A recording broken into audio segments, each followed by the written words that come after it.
ఎలక్షన్కు ముందు నారా లోకేష్ గారు యువగలంలో విద్యా సంస్థల్లో రాజకీయాలు చేయకూడదు అని చెప్పేసి మాట్లాడాడు. కానీ ఈరోజు ఇదే నారా లోకేష్ గారు విద్యా సంస్థల్లో రాజకీయాలు చేశాడు, అడ్డంగా బుక్ అయిపోయాడు.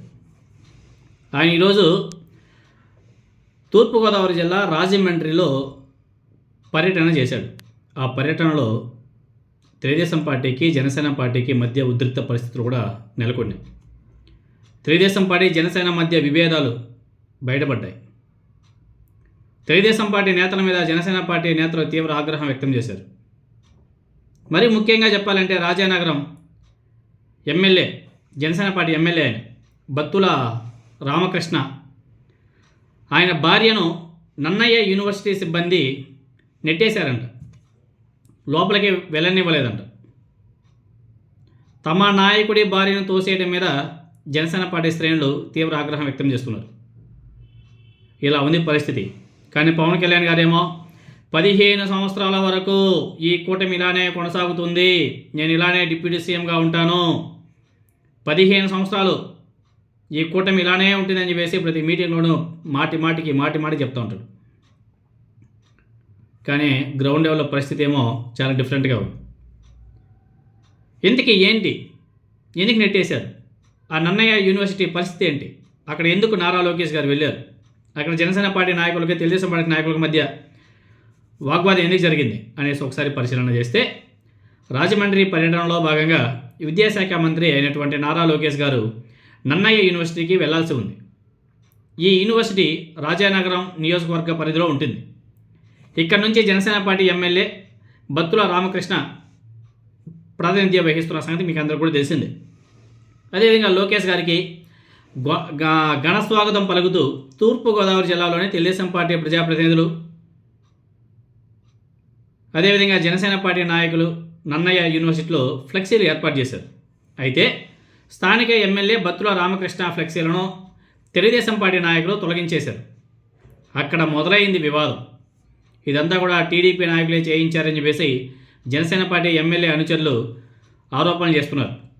ఆ ఫ్లెక్సీ తొలగింపు మీద జనసేన పార్టీ ఎమ్మెల్యే సతీమణి విశ్వవిద్యాలయ అధికారిని ప్రశ్నించడానికి వెళ్ళిందంట. ఆ సందర్భంగా ఆమెను అక్కడ అధికారులు నెట్టేశారంట. అది జనసేన పార్టీ నేతల యొక్క ఆరోపణ. ఇది కాస్త గొడవకి దారితీసింది.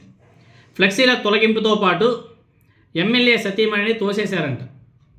అందుకే జనసేన పార్టీ నాయకులు మండిపడుతున్నారు. ఇదంతా కూడా ఆ యూనివర్సిటీ వీసీ పిఏనే చేయించాడు అని చెప్పేసి జనసేన పార్టీ నేతలు బహిరంగంగా హెచ్చరికలు కూడా ఇస్తున్నారు. ఈ పరిణామాలు లోకేష్ పర్యటనలో ఉద్రిక్తతకు దారితీసింది. అలాగే క్షేత్రస్థాయిలో టీడీపీ జనసేన మధ్య తీవ్ర విభేదాలని మరోసారి బహిర్గతమయ్యాయి. కానీ పవన్ కళ్యాణ్ గారేమో 15 సంవత్సరాలు మేము కలిసే ఉంటామని చెప్పేసి ఆయన మాట్లాడతాడు. నారా లోకేష్ గారేమో ఎలక్షన్ ముందు విద్యా సంస్థల్లో రాజకీయాలు చేయకూడదని చెప్పేసి మాట్లాడతారు. మరి నారా లోకేష్ గారే అక్కడికి వెళ్తే తెలుగుదేశం పార్టీలో ఆ యూనివర్సిటీ దగ్గర ఫ్లెక్సీలు కట్టాల్సిన అవసరం ఏమొచ్చింది? అసలు యూనివర్సిటీలో రాజకీయాలు ఎందుకు? యూనివర్సిటీ దగ్గర రాజకీయ నాయకుల యొక్క ఫ్లెక్సీలు అవసరమా పెట్టడం? మరి ఎందుకు నారా లోకేష్ గారు వాటిని ప్రోత్సహిస్తున్నాడు? అంటే ఎలక్షన్ ముందేమో ఒక విధంగా, ఎలక్షన్ అయిపోయిన తర్వాత మరో విధంగా మాట్లాడడం ఇది ఎంతవరకు సమంజసం? అసలు విద్యా సంస్థలో రాజకీయాలు మాట్లాడడం ఏంటి? ఈ మధ్యకాలంలో కూడా నారా చంద్రబాబు నాయుడు గారు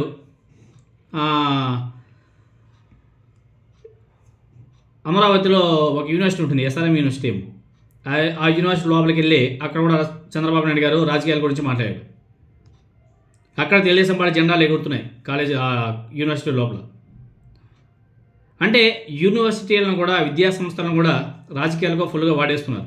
ఇది ఎంతవరకు సమంజసం అనేది ఒకసారి ఈ బడా నాయకులంతా కూడా ఆలోచన చేసుకోవాల్సిన అవసరం కూడా ఉంది. ఎందుకంటే ఈ విద్యాశాఖ మంత్రి కానీ, ముఖ్యమంత్రి కానీ, డిప్యూటీ సీఎం కానీ వీళ్ళంతా కూడా ఒకసారి పునరాలోచన చేసుకోవాల్సిన అవసరం కూడా ఉంది. వీళ్ళ వల్ల విద్యార్థులు నష్టపోయే పరిస్థితి కూడా ఉంటుంది.